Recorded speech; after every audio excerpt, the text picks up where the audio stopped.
How's it going, YouTube? And thank you so much for tuning in to Draw Phase. Today we went 4-0 against our local tournament, and we're bringing you a deck profile for Zombie World Eldlich. I was able to beat Tri-Brigade round 1. Round 2 we went ahead and we beat Cyber Dragon. And round 3 we played against Phantom Knights Brave. And round 4 we played against the new deck that's overtaking the meta, and that is branded Albaz Despia, Phoenix Enforcer, Dogmatika. It was a whole shebang put into one 40 card deck. A lot of 1-card engines. The deck is insane, but we were able to manage to beat it, and we played Zombie World Eldlich. We went 4-0. I'm very excited to share this deck with you, and if you like it enough, go ahead and try it out. I always recommend people to try it out on edopro, try it out on Nexus, hell, even build it on Master Duel. There are a couple of things you have to change, and it's only because the availability in cards are different. But if you like this deck profile, leave a comment below, subscribe, like. Let's get a conversation going. Thanks so much for watching. Let's jump into that deck profile.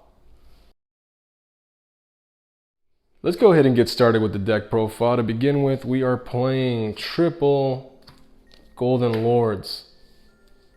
We are playing our extender triple Uni-Zombie with our searcher for Zombie World Banshee. You don't want to play more than 2 Banshee because we are only running 2 Zombie World. Our last 2 cards for our monster lineup are Glow Up Bloom and Boss Monster Doom King. This is the best ratio that I think works really well, especially in the format that we're currently in. Of course, with the upcoming format, we are going to see some changes, but for now, this is a really great monster lineup. Okay, in this deck build, we are running a very high spell count. We'll go ahead and start off with our 1-ups. We're playing 1 Foolish Burial, 1 Called by the Grave, 1 Elixir of White, and 1 Elixir of Black. We're also running only 2 Zombie Worlds. I don't like it at 3. I feel like at 3 it does break, especially during the grind games. I hate top decking Zombie World. I actually never want to see Zombie World in my hand. The best thing that I want to do is get it out through the use of Necroworld Banshee. The next cards that we play are the 3-ofs. We are playing triple Cursed Eldlin. Of course, self-explanatory, gets your Eldlich engine going. For consistency purposes, we are playing triple Pot of Prosperity. Triple Pot of Prosperity is just to create additional combos, control plays, and give ourselves a little bit more consistency. Our best card in the deck, triple Super Polymerization. Best card in the entire deck. I would never change it, but I do expect it to get hit. As we predicted previously, we think it's going to 1. It might actually go in its entirety. And the final card that we play, it's a little bit of a tech card. I'll go ahead and move this a little higher, is triple Raigeki. You might be thinking, why triple Raigeki, or why Raigeki at all? It is a slow card, but you know what? There are a lot of decks that cannot compete or keep up with board wipes, and at my locals we have a lot of Tri-Brigade, we have a lot of Virtual World, and those types of decks. Even decks like branded Albaz, there's not really an out to Raigeki, and when you get rid of Mirror Jade and all you're doing is Raigeki and setting maybe 2 or 3 pass, Mirror Jade's effect is completely wasted. There's no monster to get rid of. And when we play against Virtual World, one of our biggest weaknesses is Shenshin, and if we can get rid of Shenshin before we start setting up our control plays or our Zombie World plays, Raigeki comes in clutch. And Tri-Brigade, it's not even a question. Tri-Brigade just cannot compete with Raigeki. Raigeki is such a great card, and it's a great way to bait out any sort of response. And I really love the card right now. I feel like it's a sleeper. Give it a shot, give it a chance. I was playing Lightning Storm before this, but the problem with Lightning Storm in this deck is that I have a lot of face-up cards like Zombie World, and I always somehow try to have Cursed Eldlin face up as well, and Golden Boy. I've always got something face up, so sometimes when I'm drawing Lightning Storm, it's either too late, I've got an established board, or too early, and there's nothing for me to do, and I hate to top deck something that is not useful. So I'm trying to play more flexible bricks, if that makes sense, and Raigeki has been a power card for me. Finally, let's go ahead and go into our trap lineup. We are playing our triple sanguine for our Eldlich package. We are playing triple conquistador, and we are playing triple Huaquero. I've been seeing a lot of Eldlich players dropping Huaquero from 3 to 2, but you know what? I like the ability to banish. Banishing right now, at this point in time, it wins games, and I just can't find myself to drop it from 3 to 2. And I like the consistency that it gives me, bringing out black, bringing out white, bringing out sanguine as well. So I'm keeping it at 3 for now. It's worked really, really well. The final card that we have is triple skill drain. Thank you Konami for bringing back triple skill drain. It has made trap decks, control decks, anything that can play or side skill drain has become a meta relevant deck again, and I'm very happy. This game won me so many matches, and I would never ever take this card out.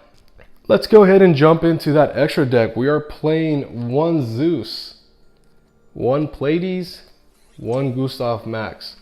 Board wipes, XYZ plays for the traps, burns for game. Did I burn anybody for game?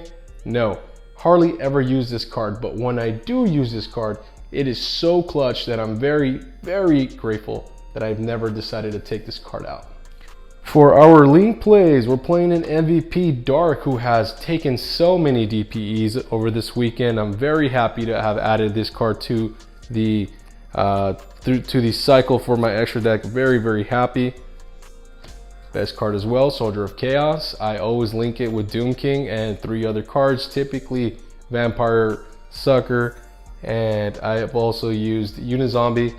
This guy, 45 meter that can't be targeted or destroyed by card effects. Too good. No way I'm ever getting rid of this card. I really, really like it a lot. For the Glow Up Bloom play, we've got Linkuriboh. For the abuse of fusion, such as Super Poly, we've got Predaplant Verte Anaconda.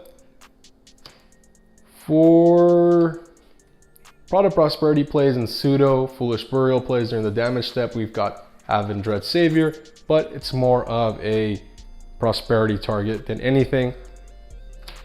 We've got Vampire Sucker so that we can pair it up with Doom King and get those draws.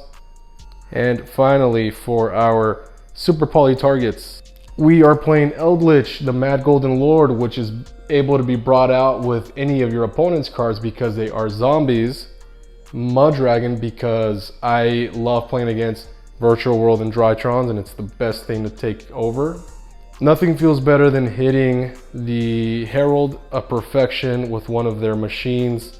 Typically, I love seeing their faces when I Super Poly that. Light Fairy, Light Machine. Yeah, thank you very much. I'm going into Mud Dragon the Swamp. Starving Venom, Boss Monster. Very clutch this weekend. We've got Dragostapelia. Very, very clutch this weekend. And one of the best monsters that I wish I ran it at too.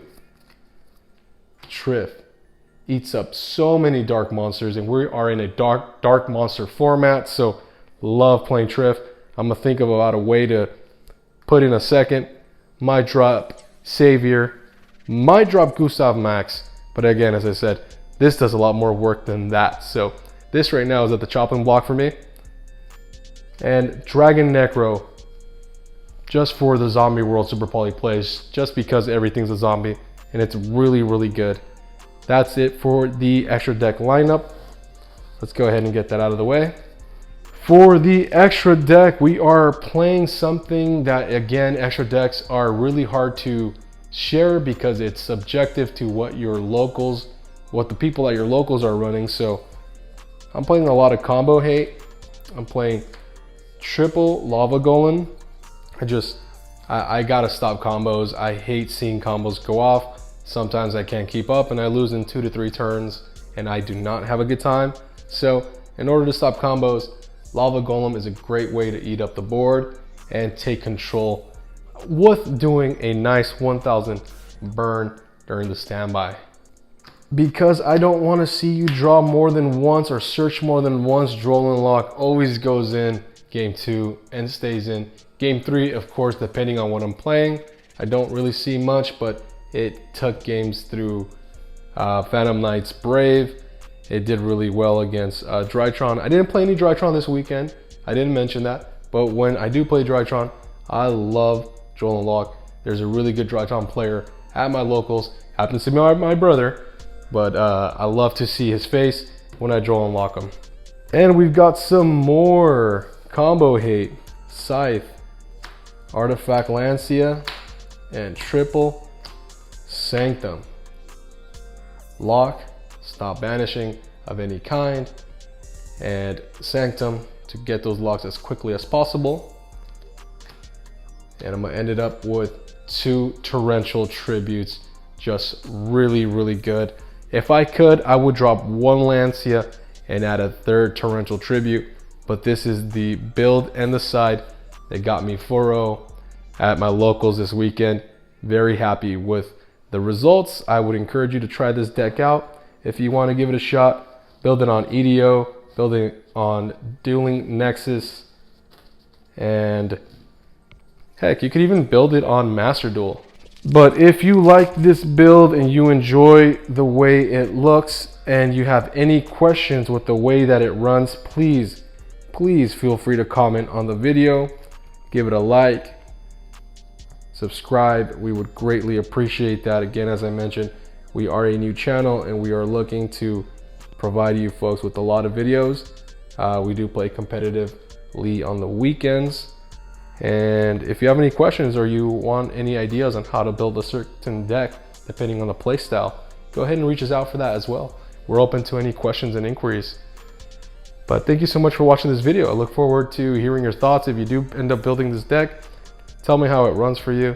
Tell me what are the challenges that you face at your own locals, and we'll see you soon. Thank you so much for watching. Take care.